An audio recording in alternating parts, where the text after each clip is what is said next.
ចាសគោរពជំរាបសួរពុកម៉ែបងប្អូននិងមិត្តអ្នកស្ដាប់ទាំងអស់គ្នាវិលមកជួបគ្នាសារជាថ្មីជាមួយនឹងនាងខ្ញុំ Panda ដែលជាអ្នកដំណើររឿងម្ដាយក្មេកនិងកូនប្រសាស្រីនៅក្នុង Channel ទំព័រជីវិតមួយនេះផងដែរចាសហើយសម្រាប់ពុកម៉ែបងប្អូនណាដែលចូលចិត្តស្ដាប់សាច់រឿងបែបនេះកុំភ្លេចជួយចុច Subscribe និងសញ្ញាកណ្ដឹងឲ្យខ្ញុំបានម្នាក់មួយផងដើម្បីថានៅពេលដែលខ្ញុំផុសវីដេអូលើកក្រោយៗពុកម៉ែបងប្អូនអាចនឹងបានឃើញវីដេអូរបស់ខ្ញុំដែលផុសទៅអញ្ចឹងទៀតទៅណាហើយក៏សូមបញ្ជាក់ផងដែរថារាល់សាច់រឿងដែលខ្ញុំលើកយកមកដំណើរនេះគឺសុទ្ធតែជាសាច់រឿងពិតដែលខ្ញុំបានដកស្រង់ចេញពីទូរទស្សន៍ផុសកូរ៉េហើយសម្រាប់បងមិត្តនារីគ្នាយើងអាចស្ដាប់ទុកជាចំណេះដឹងអីក៏បានដែរអញ្ចឹងណាក្រែងលោថាមានបងប្អូននារីណាដែលចង់រៀបការជាមួយនឹងស្វាមីជនជាតិកូរ៉េអីអញ្ចឹងទៅអញ្ចឹងស្ដាប់សាច់រឿងទាំងអស់ហ្នឹងហើយបងប្អូនអាចចាត់ទុកថាជាចំណេះដឹងសម្រាប់ការដែលយើងត្រៀមខ្លួននឹងរៀបការស្វាមីកូរ៉េអីមករស់នៅប្រទេសកូរ៉េអីអញ្ចឹងណាចាអញ្ចឹងដើម្បីកុំឲ្យខាតពេលយូរយើងចូលទៅស្ដាប់សាច់រឿងយើងតែម្ដងតួឯកស្រីនៅក្នុងសាច់រឿងយើងនៅថ្ងៃនេះគឺជាជនជាតិខ្មែរហើយគាត់មានឈ្មោះថាពុទ្ធីមានអាយុ21ឆ្នាំគាត់ក៏បានរៀបការជាមួយនឹងស្វាមីជនជាតិកូរ៉េដែលមានអាយុ32ឆ្នាំក្រោយពេលរៀបការហើយពុទ្ធីក៏បានមករស់នៅលើទឹកដីប្រទេសកូរ៉េដោយគ្រួសារពុទ្ធីគាត់មិនមែនជាអ្នករស់នៅទីក្រុងអីទេហើយគាត់ក៏នៅតាមខេត្តតាមជនបទដូចតែខ្ញុំអញ្ចឹងដែរហ្នឹងណាពុទ្ធីមករស់នៅដោយសារតែគាត់បានរស់ក្នុងផ្ទះជាមួយនឹងឪពុកម្ដាយក្មេកអីដែលនៅជាមួយផងដែរអញ្ចឹងណាដោយម្ដាយក្មេកគាត់មានអាយុ67ឆ្នាំហើយនិងឪពុកក្មេកគាត់មានអាយុ71ឆ្នាំពួកគាត់បានប្រកបរបរចិញ្ចឹមគោដើម្បីលក់ឲ្យបានកម្រៃយកមកចិញ្ចឹមជីវិតប្រចាំថ្ងៃនឹងឯងបើកលែកទៅមើលស្វាមីពុទ្ធីឯនោះវិញគាត់មានការងារជាអ្នកបើកឡានក្រុងមិនមែនឡានក្រុងទេឡានកុងតឺន័រធំសម្រាប់ដឹកអីវ៉ាន់ឲ្យគេហើយហ្នឹងហើយព្រលឹមចេញព្រលប់ចូលជារៀងរាល់ថ្ងៃអញ្ចឹងទៅក្រោយពេលរៀបការបាន3ឆ្នាំពុទ្ធីក៏ទទួលបានកូនប្រុសម្នាក់ហើយដោយសារតែជាកូនដំបូងពុទ្ធីគាត់ក៏គ្មានបទពិសោធន៍ក្នុងការមើលថែទាំកូនអីអញ្ចឹងទេដូចតែយើងដូចតែខ្ញុំអីអញ្ចឹងដែរណាធម្មតាកូនដំបូងអត់សូវដឹងចេះមើលតាក់ទិចកូនអីអញ្ចឹងណាហើយទោះបីជាគាត់រស់នៅជាមួយម្ដាយក្មេកក៏ដោយសារនិយាយទៅស្ដាប់គ្នាមិនសូវបានអីចឹងទៅពួកគាត់ក៏ពិបាកនិយាយគ្នាដែរអញ្ចឹងណាដល់ពេលអញ្ចឹងទៅឲ្យតែពេលកូនយំម្ដងណាពុទ្ធីគាត់អត់ដឹងធ្វើម៉េចទេអញ្ចឹងហើយគាត់ក៏រាល់ពេលដែលកូនយំហ្នឹងគាត់តែងតែខលទៅសួរម្ដាយគាត់ថាធ្វើម៉េចអញ្ចឹងណាខលទៅសួរម្ដាយនៅស្រុកខ្មែរហើយដោយសារតែគ្រួសារភ័ស្តុពុទ្ធីនៅស្រុកខ្មែរហ្នឹងណាគឺគ្រួសារគាត់ហ្នឹងគឺគាត់មានជំនឿខ្លាំងមែនតែនទៅលើអបិយជំនឿហ្នឹងណាអញ្ចឹងទៅគាត់តែងតែប្រាប់ឲ្យពុទ្ធីធ្វើនេះធ្វើនោះអញ្ចឹងទៅហើយរបស់ខ្លះអត់មានអីចឹងទៅក៏គាត់ផ្ញើតាំងពីស្រុកខ្មែរមកឲ្យពុទ្ធីហ្នឹងដូចជាកប៉ាល់កមួនអីជាដើមអញ្ចឹងទៅហ្នឹងហើយគាត់ផ្ញើមកពីស្រុកខ្មែរមកឲ្យពុទ្ធីអញ្ចឹងណាហើយដល់ពេលអញ្ចឹងទៅនៅថ្ងៃមួយកូនយំដល់ពេលកូនយំខ្លាំងអញ្ចឹងទៅពុទ្ធីគាត់ក៏ទៅយកកូនកបិតហើយនឹងកត្រៃដល់ពេលម្ដាយក្មេកគាត់ឃើញគាត់ឆ្ងល់ហេកូនយំហើយទៅយកកបិតហើយកត្រៃនឹងមកធ្វើស្អីគាត់ភ័យទៀតណា ដល់ពេលចឹងទៅពុទ្ធីគាត់ក៏យកកូនកបិតហើយនឹងកត្រៃនឹងម្ដងគាត់យកមករុំកសែងហើយគាត់យកទៅដាក់នៅក្រោមកន្ទេលដែលកូនកំពុងតែគេងហ្នឹងណាហ្នឹងហើយហើយម្ដាយក្មេកគាត់ក៏សួរដែរថាហើយមិនបានយកកត្រៃហើយកបិតអីយកមកដាក់អញ្ចឹងហើយអត់ខ្លាចកូនមុតកូនអីចឹងណាគាត់ថានេះគឺជាជំនឿរបស់ស្រុកខ្មែរយើងមានជំនឿអញ្ចឹងដាក់ទៅដើម្បីឲ្យកូនបាត់យំបាត់អីចឹងណាហើយម្ដាយក្មេកគាត់ឃើញអញ្ចឹងគាត់គ្រាន់តែសួរគាត់ឆ្ងល់តែគាត់ក៏មិនបានថាអីដែរលុះថ្ងៃបន្ទាប់មកទៀតគាត់ក៏ចាប់ផ្ដើមយកកមួនដែលម្ដាយផ្ញើមកពីស្រុកខ្មែរហ្នឹងណាកមួនគេហៅកមួនចឹងហ៎គាត់យកមកដល់គាត់បេះម្ដុំចឹងហើយគាត់យកមកចងជាមួយសក់កូនឲ្យជាប់ដូចស្ករកៅស៊ូម្ដុំចឹងហើយចៃដន្យនៅពេលដែលម្ដាយក្មេកគាត់មកពរចៅដល់ពេលគាត់បានឃើញអាហ្នឹងគាត់ថាស្អីគេជាប់សក់កូនហ្នឹងស្ករកៅស៊ូមែនហើយគាត់ប្រឹងចាប់ទាញហើយដល់ពេលគាត់ប្រឹងបេះចេញណាតើពុទ្ធីឃើញតន់ចឹងពុទ្ធីហាក់ម៉ែកុំបេះហាមបេះហើយទៅគាត់ថាហេតុអីក៏បេះបានអាហ្នឹងស្អីគេហើយពុទ្ធីគាត់ក៏ប្រាប់ថាកមួនអីចឹងណាហើយគាត់ថាហើយមិនបានដាក់ជាប់សក់កូនអញ្ចឹងគាត់អត់យល់ហើយពុទ្ធីក៏ព្យាយាមបញ្យល់តាមនឹងទៀតទៅគាត់ថាអានឹងជាជំនឿរបស់ខ្មែរដាក់អញ្ចឹងទៅដើម្បីឲ្យកូនកុំយំកុំអីគេងលក់ស្រួលកូនមានសុខភាពល្អអីជាដើមអញ្ចឹងទៅព្យាយាមបញ្យល់ម្ដាយក្មេកគាត់អញ្ចឹងណាហើយម្ដាយក្មេកគាត់បានឃើញអញ្ចឹងហើយគាត់បានត្រឹមថាដកដង្ហើមធំគាត់អត់ដឹងនិយាយថាម៉េចអញ្ចឹងណាព្រោះកូនប្រសាថានេះជាជំនឿរបស់ខ្មែរលុះដល់ពេលល្ងាចឡើងប្ដីចេញពីធ្វើការមកដល់លាងដៃលាងជើងហើយក៏ចូលមកមើលកូនមកលើកូន3ទៅគាត់ឃើញអានឹងទៀតឃើញអាសក់កូនជាប់អានឹងទៀតគាត់យកដៃបេះដែរដែលប្រពន្ធងាកទៅឃើញតាន់ប្រពន្ធថាទៀតហាមបេះប្ដីថាអានឹងស្អីគេស្ករកៅស៊ូជាប់សក់កូនមែនប្រពន្ធក៏ថាអត់ទេមិនមែនស្ករកៅស៊ូទេកមួនខ្ញុំបិទដើម្បីកុំឲ្យកូនយំឲ្យកូនគេងលក់ស្រួលហើយកូនមានសុខភាពល្អអីចឹងជាដើមចឹងទៅហើយដល់ប្រពន្ធថាអញ្ចឹងប្ដីគាត់ក៏អត់មានតអីទៀតណាគាត់ក៏ដឹងថាប្រពន្ធគាត់មានជំនឿអីចឹងណាអញ្ចឹងគាត់ក៏អត់ហាមឃាត់អត់អីណាគាត់គ្រាន់ថាឆ្ងល់ចឹងហើយនិយាយរួមទៅការចិញ្ចឹមកូនការមើលថែទាំកូននៅពេលដែលកូនយំអីម្ដងចឹងទៅពុទ្ធីគាត់តែងតែធ្វើតាមបែបជំនឿខ្មែរអញ្ចេះចុះតាមអ្វីដែលម្ដាយគាត់ប្រាប់ចឹងណាហើយមានថ្ងៃមួយនោះទៀតពុទ្ធីក៏បានយកកបោហ្នឹងគាត់យកមកដាក់បាតដៃហើយដាក់ទឹកមានអីហើយគាត់និយាយស្អីខ្លះតាមដែលគាត់និយាយចង់និយាយចឹងណាហើយគាត់និយាយហើយគាត់យកអាកបោនៅបាតដៃគាត់ហ្នឹងយកទៅគូនៅលើប្អួចគូដូចគូសញ្ញាបូកសញ្ញាអីមិនដឹងនៅលើប្អួចគាត់អញ្ចឹងណាដល់ម្ដាយក្មេកគាត់ចូលមកឃើញទៀតឃើញគាត់ថាធ្វើស្អីគេហ្នឹងហើយពុទ្ធីគាត់ក៏ប្រាប់ដូចតែរាល់ដងដែលគាត់ប្រាប់ចឹងគាត់ថាធ្វើដើម្បី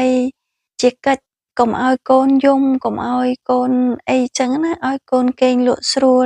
មានសុខភាពល្អអីចឹងត្រែចឹងទៅតែរាល់ទង្វើដែលពុទ្ធីគាត់ធ្វើហ្នឹងម្ដាយក្មេកគាត់ថាគាត់ខ្លាចមិនមែនគាត់ខ្លាចពុទ្ធីទេតែគាត់ខ្លាចអ្វីដែលពុទ្ធីកំពុងតែធ្វើហ្នឹងតចឹងទៅគាត់ភ័យផងគាត់ខ្លាចផងគាត់ព្រួយបារម្ភផងថាអ្វីដែលពុទ្ធីធ្វើហ្នឹង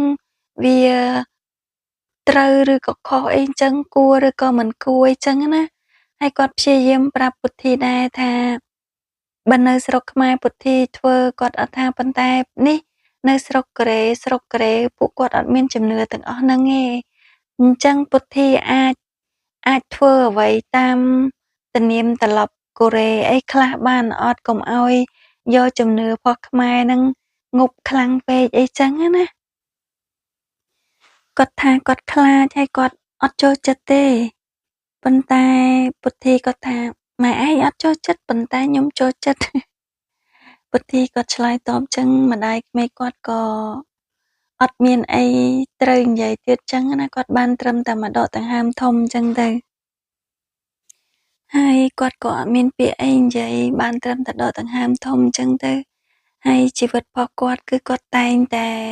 ប្រើបែបហ្នឹងជាប្រចាំថ្ងៃចឹងណារហូតដល់កូនមានវ័យ6 ខែហ្នឹងថ្ងៃមួយគាត់ក៏បានទៅស្រុកខ្មែរទៅ3នាក់ចៅម្ដាយក្មេកនិងពុទ្ធីហ្នឹងណាទៅលេងស្រុកខ្មែរហ្នឹងហើយនៅពេលដែលទៅដល់ស្រុកខ្មែរចុះពីយន្តហោះហើយទៅដល់ផ្ទះហ្នឹងគ្រួសារគាត់ទាំងមូលហ្នឹងក៏ចេញមកទទួលគាត់មានឪពុកម្ដាយគាត់មានបងប្អូនគាត់ច្រើនអ្នកអីចឹងណាហើយគាត់រៀបរាប់នេះឪពុកគាត់នេះលោកយាយគាត់នេះម្ដាយគាត់ហើយបងប្អូនគាត់ទាំងអស់មាន7នាក់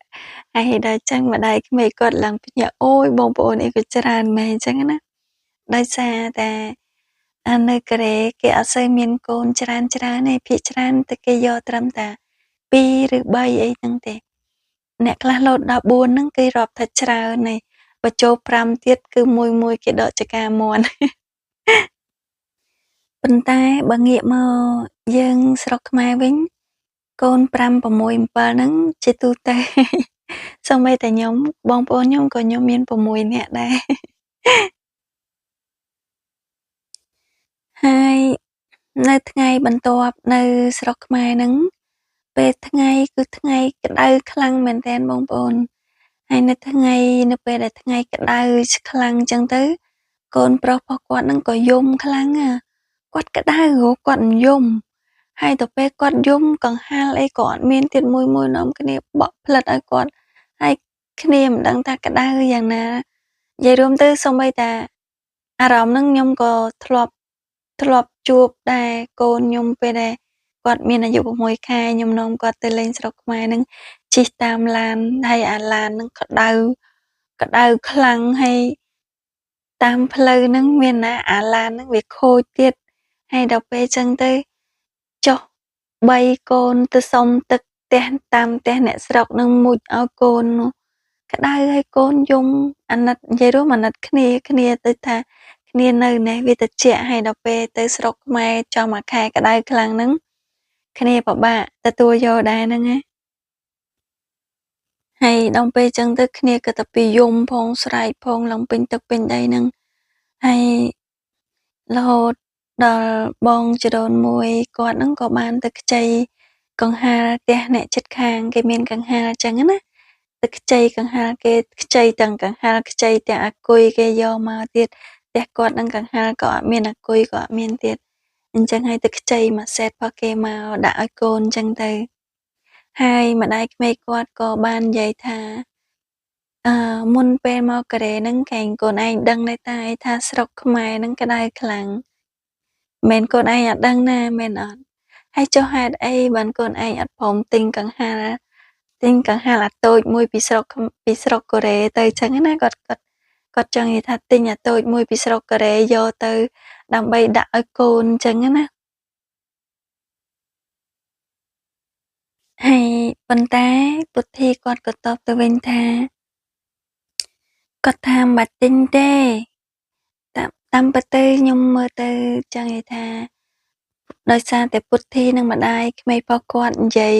ស្ដាប់គ្នាអត់សូវយល់ជាហេតុធ្វើឲ្យពួកគាត់ស្ដាប់គ្នាអត់សូវបានចឹងទៅច្រើនតែកើតការខឹងទាស់ទែងគ្នាដោយសារគាត់ស្ដាប់អត់សូវបានតែប៉ុណ្្នឹងឯងពុទ្ធីគាត់ចង់និយាយថាមិនចាំបាច់ទិញ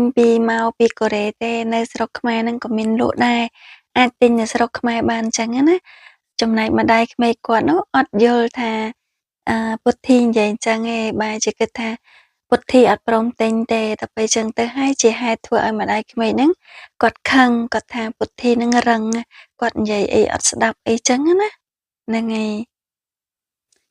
ដល់ពេលអញ្ចឹងទៅជាហេតុធ្វើឲ្យគាត់ម្ដាយក្មេងហ្នឹងខឹងមួយឆាវទៀតចឹងទៅហើយនៅពេលដែលទាស់ទែងសម្ដីគ្នាអញ្ចឹងទៅម្ដាយបង្កើតផពុទ្ធានេះគាត់ក៏ឃើញអញ្ចឹងទៅស្អែកឡើងថ្ងៃបន្ទាប់ហ្នឹងគាត់ក៏ចាប់ផ្ដើមនិមន្តលោកមកសូត្រមន្តសូត្រមន្តគេហៅសូត្រតម្លើងរាសីអឺដេញរឿងចង្រៃអីចេញអញ្ចឹងណាឃើញចៅប្រុសគាត់យំផងគាត់គិតថាមានអ្វីមកបៀតបៀនចៅគាត់អីចឹងជាដើមចឹងទៅជាហេតុធ្វើឲ្យគាត់និមន្តលោកមកសូត្រមន្តចឹងទៅហើយម្ដាយក្មេកគាត់នេះគាត់អត់មាននិយាយស្អីទេមើលតែគេឲ្យធ្វើអីចេះធ្វើតាមគេចឹងទៅធ្វើទាំងឆ្ងល់ណាប៉ុន្តែទោះបីគាត់ឆ្ងល់គាត់ចង់ឬក៏មិនចង់ក៏ដោយក៏គាត់នៅតែធ្វើតាមអ្វីដែលគេឲ្យធ្វើគាត់ធ្វើចឹងទៅលុះពិធីសូត្រមន្តនឹងចប់សពគ្រប់កាត់រំលងមកដល់ពេលល្ងាចគេក៏បានធ្វើទឹកសម្លនំបញ្ចុកសម្លពណ៌ខៀវហ្នឹងណា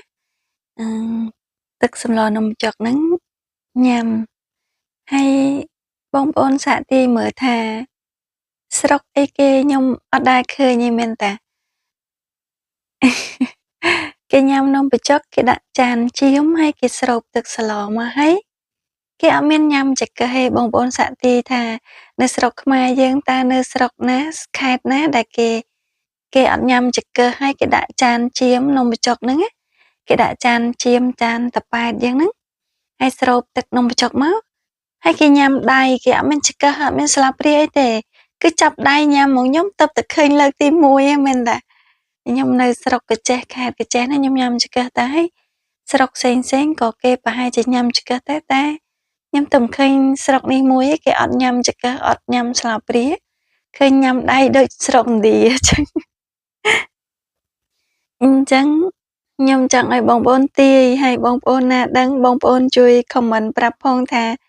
អ្នកនៅស្រុកណាគេញ៉ាំដៃអញ្ចឹងណាព្រោះខ្ញុំទៅតែឃើញលើកទី1មែនតាហើយដល់ពេលម្ដាយក្មេកគាត់ឃើញអញ្ចឹងគាត់វាក់ដែរហ្នឹងគាត់ភ្ញាក់ដែរគាត់ថាអាហ្នឹងគេញ៉ាំអញ្ចឹងមែនហើយគេអត់មានចង្កឹះអត់មានអីគេញ៉ាំដៃអញ្ចឹងមែនហើយកូនប្រសាក៏ប្រាប់ថាចាហ្នឹងហើយម៉ែគេញ៉ាំដៃម៉ែឯងជាលក់ដៃលាងដៃនឹងអាទឹកនេះទៅគេមានដាក់ទឹកមួយចានសម្រាប់ជាលក់ដៃអញ្ចឹងណាហើយទៅគាត់ស្លឹងគេស្លឹងឯងជុំវិញហ្នឹងទៅគេញ៉ាំដៃគ្រូបអញ្ចឹងទៅហើយគាត់ក៏ដំបូងដូចរបៀបយ៉ាងពិបាកលេបដែរអីចឹងណាឲ្យគាត់ញ៉ាំដៃចឹងគាត់រៀងនិយាយរួមមករៀងពិបាកដែរបើយើងធ្លាប់ញ៉ាំចង្កឹះឲ្យយើងទៅញ៉ាំអញ្ចឹងរៀងពិបាកដែរទាំងខ្ញុំទាំងគាត់ពិបាកមែនតាហើយដល់ពេលទោះបីជាពិបាកមិនដោយនៅពេលដែលគេឲ្យញ៉ាំចឹងទៅគាត់ក៏ញ៉ាំតាមគេតាមឯងចឹងទៅដាក់មួយម៉ាត់ចឹងទៅមួយម៉ាត់ហើយមួយម៉ាត់ទៀតតាមគេមួយម៉ាត់ងាកចុះងាកឡើងដាក់មួយម៉ាត់ចឹងទៀតទៅហើយកូនប្រសាឲ្យញ៉ាំអីញ៉ាំហ្នឹងកូនប្រសាគេញ៉ាំម្ទេសគាត់សួរអាម្ទេសហ្នឹងគេញ៉ាំដែរមែនញ៉ាំគាត់ញ៉ាំដែរចឹងទៅ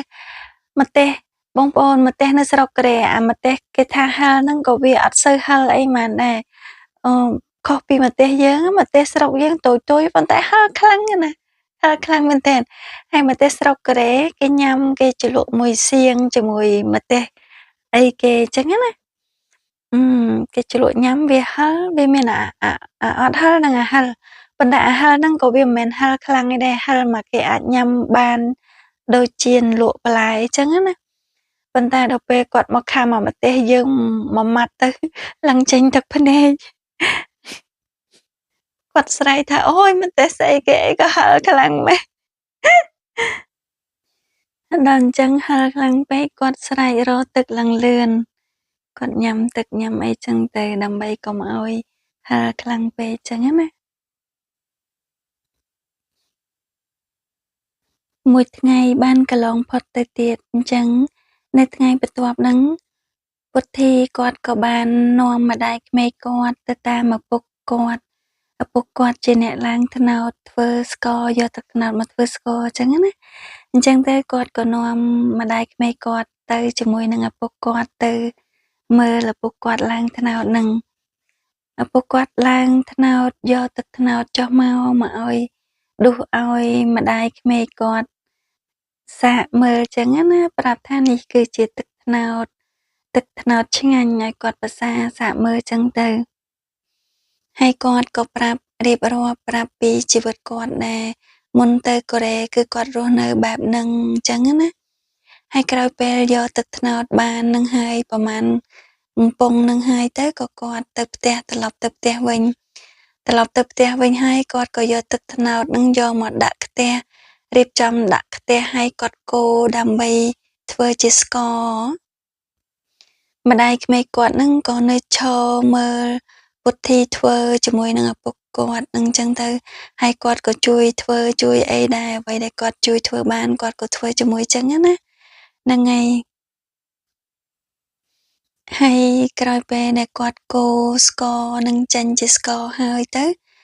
បានគាត់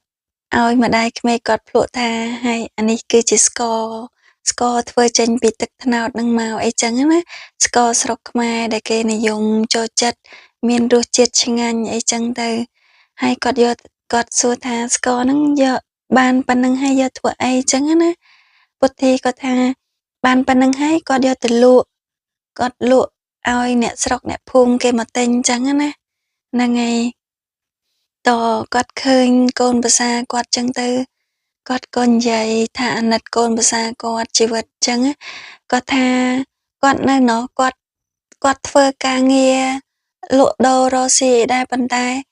គឺជាអាយុដែលសមគួរនឹងធ្វើអីចឹងណាប៉ុន្តែសម្រាប់កូនគាត់វ័យ20ជាងបន្តិចបន្តួចហ្នឹងគឺជាវ័យក្មេងហើយធ្វើការហត់អីចឹងណាហើយដល់ពេលចឹងទៅគាត់ក៏ថាគាត់ឃើញចឹងគាត់ក៏យល់ពីទុក្ខរបស់កូនប្រសាគាត់អីចឹងណាគាត់ឃើញហើយគាត់អាណិតគាត់ថាត្រឡប់ទៅវិញគាត់នឹងព្យាយាមស្រឡាញ់កូនប្រសាឲ្យបានច្រើនអញ្ចឹងណាហើយគាត់ក៏អរគុណទៅអឺអ្នកតឡងដែរដែលថាឲ្យកូនមានវ័យក្មេងឲ្យកូនរៀបការជាមួយកូនប្រុសគាត់អីចឹងជាដើមចឹងទៅគាត់អរគុណធំក្រោយពេលនៅលេងស្រុកខ្មែរនឹងបានប្រហែលថ្ងៃហើយនៅថ្ងៃជិតចុងបញ្ចប់ក្រោយពេលនៅស្រុកខ្មែរនៅលេងផ្ទះហ្នឹងស្អែកឡើងត្រូវត្រឡប់ទៅកូរ៉េវិញហ្នឹងអាថ្ងៃហ្នឹងអឺម្ដាយផពុទ្ធីហ្នឹងក៏បាននាំពុទ្ធីនិងម្ដាយក្មេកអីហ្នឹងទៅរកគ្រូគេចូលរួមដោយសារពួកគាត់ដូចខ្ញុំនិយាយថាអញ្ចឹងពួកគាត់គឺជាអ្នកមានជំនឿខ្លាំងអញ្ចឹងណាទៅលើរឿងអបិយជំនឿហ្នឹងតែអញ្ចឹងទៅមុននឹងត្រឡប់មកពីស្រុកខ្មែរវិញហ្នឹងពួកគាត់បាននាំម្ដាយក្មេកនិងពុទ្ធីហ្នឹងទៅរកគ្រូចូលរូបទៅសួរគ្រូពីជីវិតថាម្ដាយក្មេកនិងកូនប្រសានឹងរស់នៅមិនដែរចុះសម្រងគ្នាអត់អីចឹងណាឲ្យគ្រូនឹងជួយធ្វើឲ្យដូចថាជួយដំណើរចិត្តឲ្យពួកគាត់រស់នៅបានចុះសម្រងគ្នាកុំឲ្យគាត់តោះតែងគ្នាអីចឹងណាកូនប្រសានិងម្ដាយក្មេកនឹងកុំឲ្យមានគំនិតអីខ្វែងគ្នាអីចឹងទៅហើយទៅដល់កន្លែងគ្រូចូលរូបហ្នឹងម្ដាយក្មេកហ្នឹងក៏គាត់អត់ចឹងនិយាយថាគាត់អត់មាននិយាយអីបានត្រឹមតែបើកភ្នែកម៉ងមើលគេឲ្យធ្វើអីធ្វើនឹងតាមគេអញ្ចឹងណាហើយចង់ចប់ទៅគេឲ្យខ្សែកថាខ្សែអីមកគាត់ហ្នឹងគាត់ចេះតែទទួលទៅគេឲ្យអីចេះតែយកហ្នឹងអញ្ចឹងណាដោយគាត់អត់ប្រកែកឯងកុំឲ្យថាគេឲ្យហើយយើងមិនទទួលគេអន់ចិត្តអីចឹងទៅហើយអ្នកគ្រូចូលរូបនោះគាត់ក៏បាននិយាយថាមិនអីទេកូនស្រីបងទៅនៅកូរ៉េនឹងបានសុខហើយមិនអីទេនិយាយម្ដាយក្មេងហ្នឹងក៏គាត់អត់អីដែរអីចឹងណាហ្នឹងហើយឲ្យពួកគាត់ធូរចិត្តទៅកុំឲ្យតានតឹងចិត្តតានតឹងអារម្មណ៍អី ហើយក្រោយពេលជជែកគ្នាចប់សព្វគ្រប់ហើយចឹងទៅគាត់ក៏លាអ្នកគ្រូចូលរូបនឹងត្រឡប់មកវិញចឹងណាហ្នឹងហើយ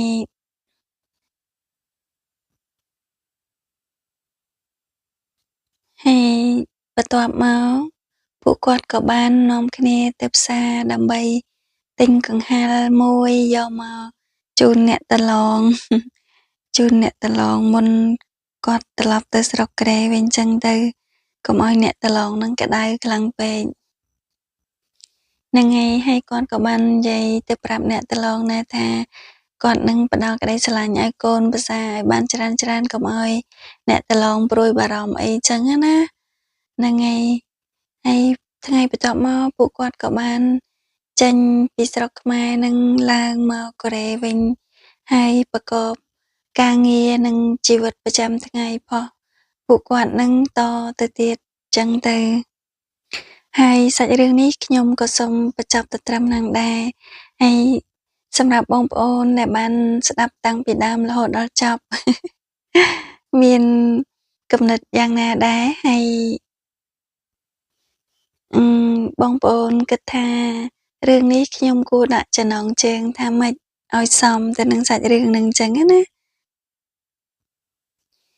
អញ្ចឹងសូមអរគុណពុកម៉ែបងប្អូនទាំងអស់ដែលបានតាមដានស្ដាប់តាំងពីដើមរហូតដល់ចប់ជូនពរសំណាងល្អសុខភាពល្អគ្រប់គ្នាហើយយើងជួបគ្នានៅសាច់រឿងក្រោយបន្តទៀតចាសសូមអរគុណសូមជម្រាបលា